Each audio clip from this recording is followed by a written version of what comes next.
Cela étant dit, nous allons passer au point B de notre réflexion. Nous avons fini de présenter la pensée mythique. Nous savons maintenant ce qu'est le mythe. Nous en avons dégagé les caractéristiques essentielles. Nous allons procéder de la même manière pour les premières formes de pensée philosophique.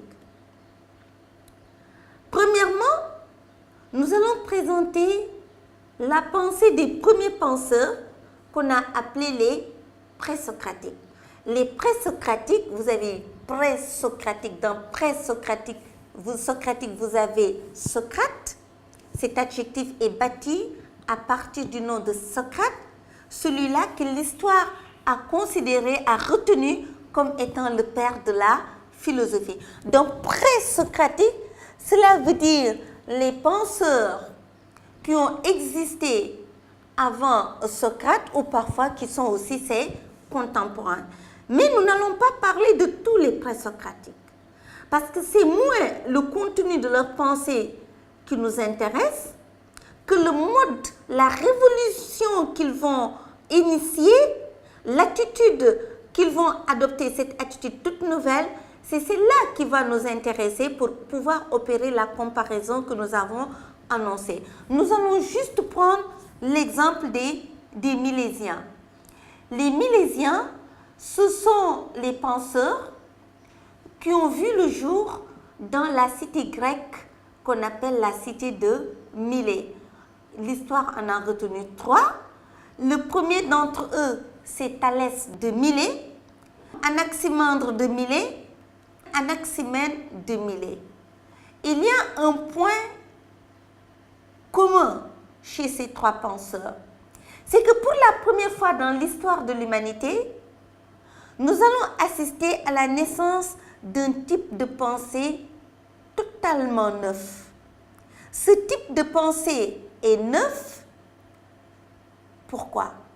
Parce que pour la première fois, ils vont entreprendre une critique du mythe en évacuant les dieux, donc le surnaturel, pour faire appel à des éléments matériels ou principes abstraits, en convoquant un principe fondateur de l'univers.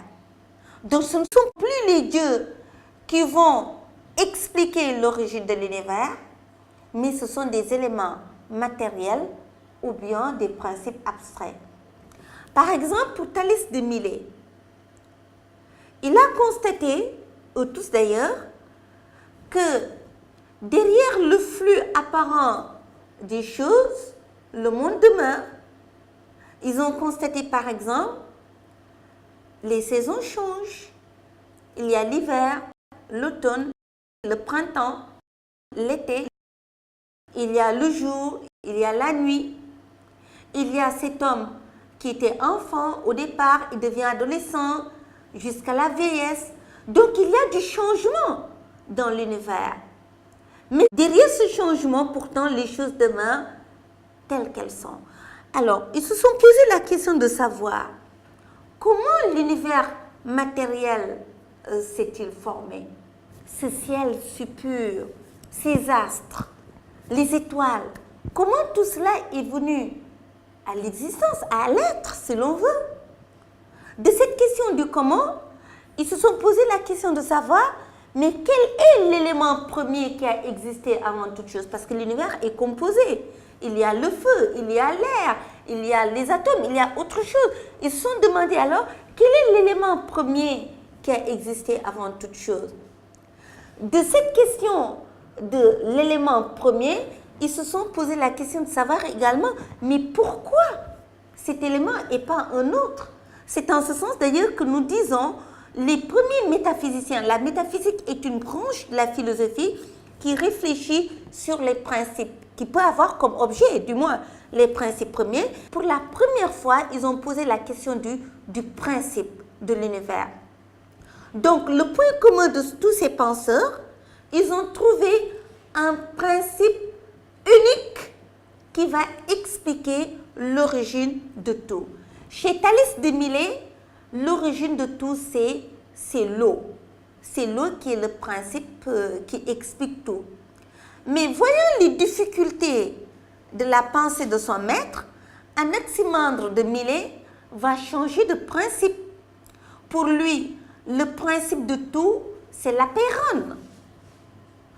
Traduit en français, on a du mal à traduire. On parle parfois de l'indéterminé, de l'illimité. Donc, pour lui, c'est ce principe qui est à l'origine de tout. Anaximandre de Milet va critiquer également la pensée de Anaximandre de Milet. Pour lui, ce n'est ni l'eau, ni l'apeiron, c'est-à-dire l'indéterminé ou l'infini ou l'illimité, mais c'est plutôt l'air illimité. Mais ce qui est important ici et qu'il faudra retenir, et c'est ce qui nous amène à passer vers le second point qui sera consacré à l'analyse de la pensée des Milésiens, ce qui sera important à retenir ici, c'est moins l'élément qu'il convoque. Je veux dire par là que tel est dit l'eau, un autre, l'air ou l'atome ou autre, c'est pas ça qui est vraiment important. Mais ce qui est important ici, c'est que pour la première fois, on ne fait plus appel au mythe. Qui a raison, qui a tort, c'est pas seulement cela le débat. Le débat, c'est que pour la première fois dans l'histoire de l'humanité, des hommes vont oser entreprendre de penser par eux-mêmes en évacuant la pensée mythique, en chassant les dieux pour faire foi à leur raison et en ne s'intéressant qu'à la nature, à la physis, comme dit Jean-Pierre Vernant.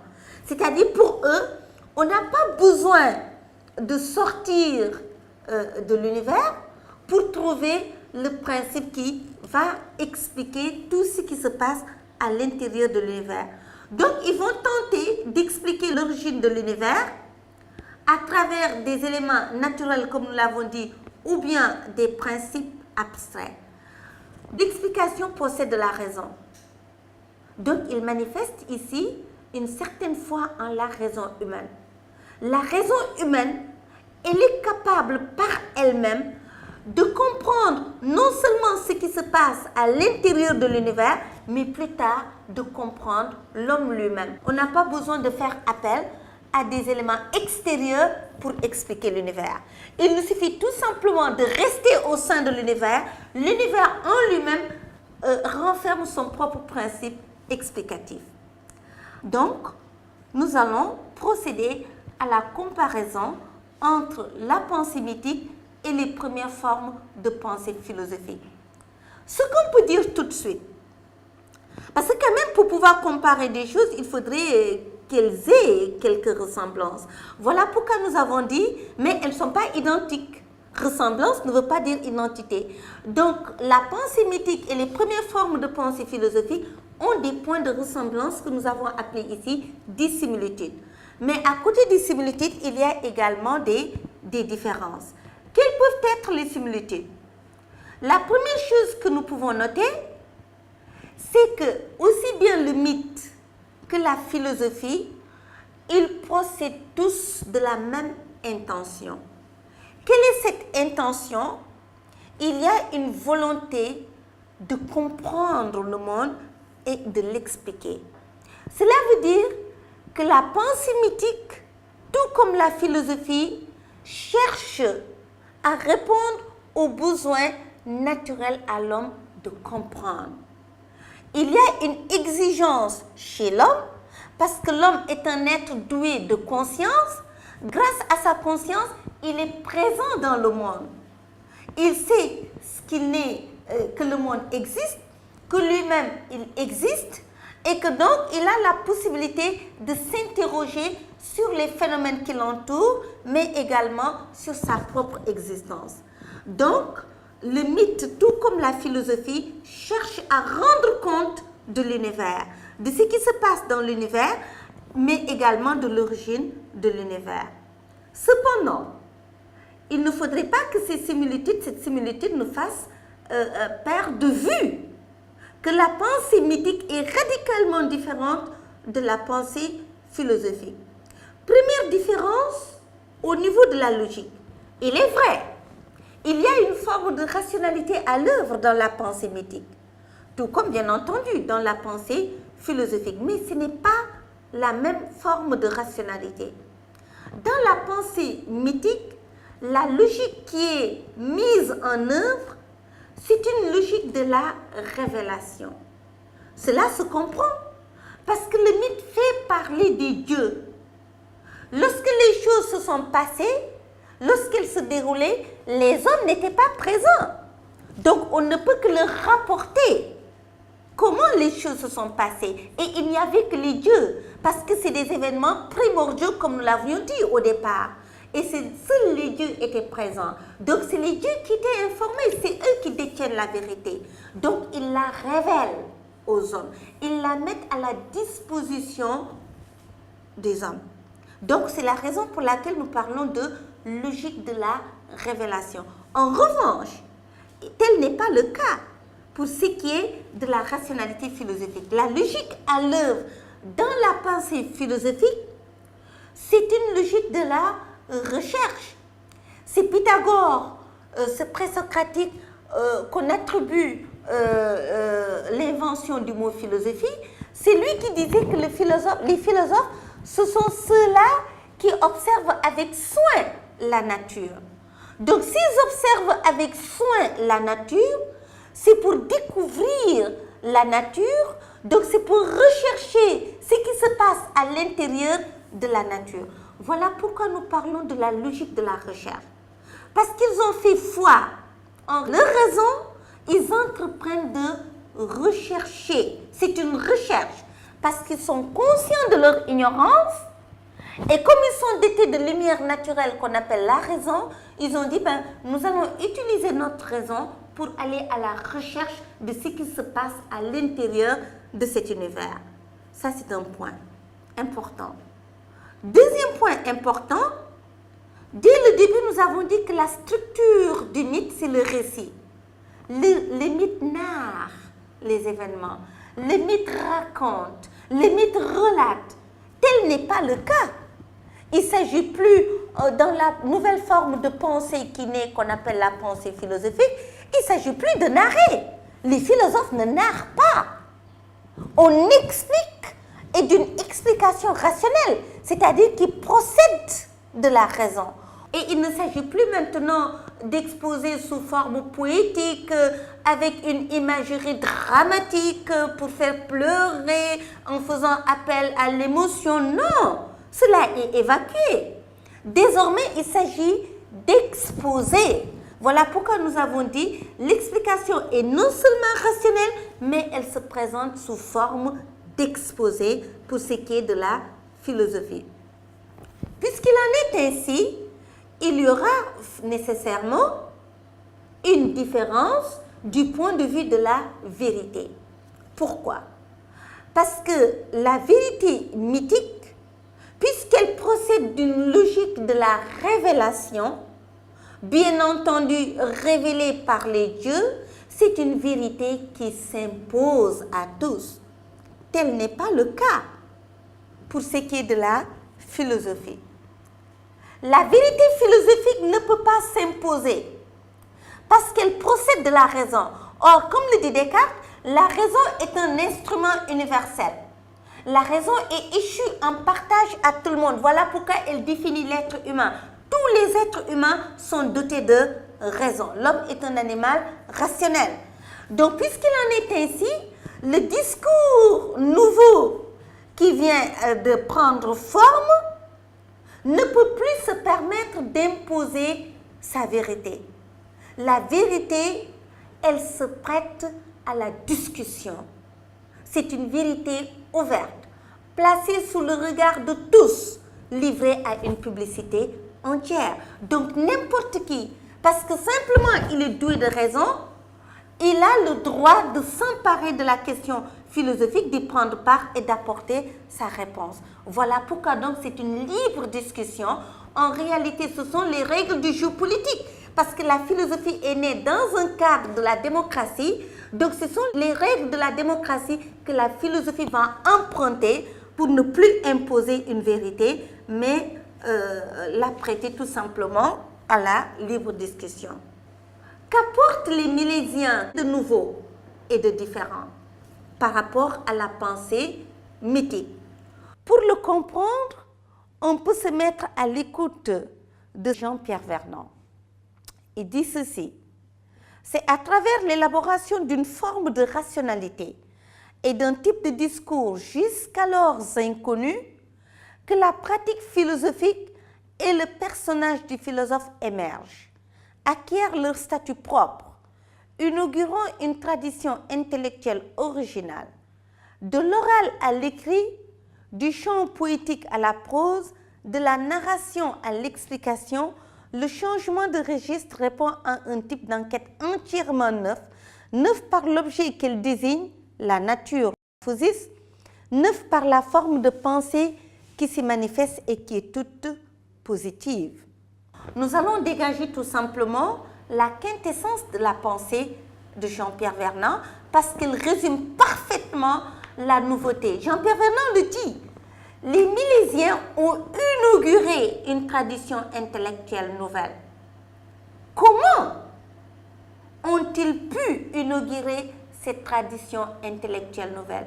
Jean-Pierre Vernant affirme, c'est à travers une attitude nouvelle. Ils ont révolutionné la manière de penser. Et quand on parle de révolution, la révolution est un changement, mais tout changement n'est pas révolutionnaire.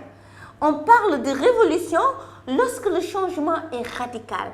Voilà pourquoi nous disons une innovation radicale. Radicale pourquoi? Cette radicalité est due à une nouvelle attitude, un comportement tout à fait nouveau devant les phénomènes de la nature. Et cela est clairement expliqué par Jean-Pierre Vernant. Il dit pour les Milésiens, l'étrangeté d'un phénomène, au lieu d'imposer le sentiment du divin, le propose à l'esprit en forme de problème. Les Milésiens voient des problèmes. Lorsqu'ils voient un phénomène étrange, l'homme de l'univers mythique, il s'incline. Devant un phénomène étrange, l'individu a peur. Le phénomène suscite une certaine crainte, une stupeur, nous dit Jean-Pierre Vernant, une stupéfaction. Et donc, cet insolite nous fascine. Puisqu'il nous fascine, il nous conduit à une vénération muette. Tel n'est pas le cas. Il y a un changement radical devant le phénomène qui fait peur d'habitude. Au lieu de s'émerveiller, au lieu d'être fascinés, les Milésiens vont voir comme un problème qui se présente à l'esprit. Ils commencent à se poser des questions. Mais qu'est-ce qui se passe? Ils cherchent à comprendre. Donc cette nouveauté va entraîner des conséquences. Puisqu'il s'agit de se poser des questions, de s'interroger, ils vont donc proposer une explication rationnelle. Mais attention, ils savent que cette explication n'est pas l'explication. Ils vont proposer ce que nous pourrions appeler aujourd'hui des hypothèses audacieuses. C'est ce qui les a amenés, pour un tel à dire c'est l'eau, pour un autre le feu, etc. Mais ils vont se préparer parce qu'ils savent que le propos, contrairement dans la pensée mythique où le récit est mis entre les mains de quelques initiés, c'est pourquoi on parle de récit ésotérique, dans la pensée philosophique, le propos est placé devant tout le monde. N'importe qui peut prendre part. Par voie de conséquence, le discours va se préparer. C'est la raison pour laquelle il quitte la narration, il quitte le récit pour la forme expositive, pour l'écriture. Parce que l'écriture n'est pas simplement un changement de style. L'écriture est beaucoup plus rigoureuse. Aristote le dit d'ailleurs, le véritable débat philosophique est écrit. Lorsqu'on se met à écrire, ce n'est pas la même chose que lorsqu'on parle. On est beaucoup plus rigoureux, l'écriture est beaucoup plus serrée. C'est la raison pour laquelle il quitte la narration orale pour se préparer à la controverse. Parce que le discours va être livré à une publicité entière. Placé sous le regard de tous, il va se prêter à la controverse, à la libre discussion. Voilà donc ce que les présocratiques ont apporté de nouveau. C'est la raison pour laquelle Jean-Pierre Vernant dit c'est une enquête tout à fait neuve. Neuve par l'objet qu'elle désigne. Quel est cet objet? Ce ne sont plus les êtres surnaturels, mais c'est la nature, la physis.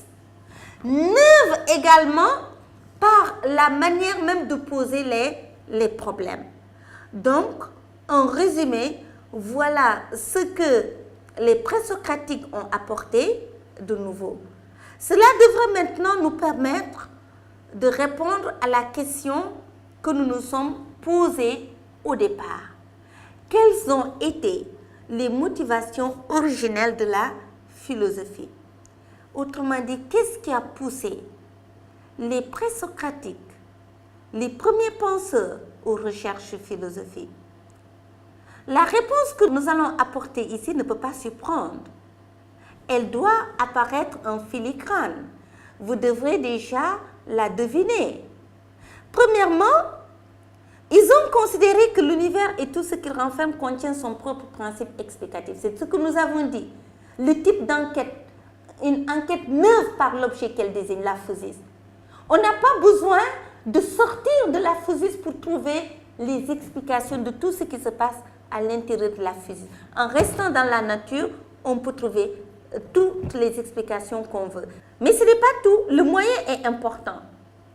Puisqu'ils ont évacué les dieux, cette critique corrosive des dieux n'a pu avoir lieu que parce qu'ils ont su accorder du crédit à la raison. Donc, ils ont fait foi à leur raison. Ils ont pensé, ils ont compris que la raison humaine est capable par elle-même de comprendre l'univers. Donc, ce qui a motivé les présocratiques, c'est ça. Maintenant, pour conclure, le problème de départ, c'était quoi? Comprendre les motivations originelles de la philosophie. C'est ça qui nous a préoccupés ici dans cette partie. Qu'est-ce qui a poussé les premiers penseurs aux recherches philosophiques? Alors, à travers notre étude comparative de la pensée mythique et de la pensée philosophique, cette étude nous a permis de comprendre que la philosophie est née, certes, d'une volonté de comprendre le monde, mais comprendre le monde d'un point de vue rationnel. C'est la raison pour laquelle nous avons dit ici, volonté de l'homme de construire une pensée rationnelle et critique du monde. Pourquoi? Parce que tout simplement, on n'est plus satisfait des explications données par la pensée mythique. Alors, nous allons nous arrêter ici pour aujourd'hui. Nous poursuivrons la réflexion la prochaine fois avec la philosophie comme réflexion.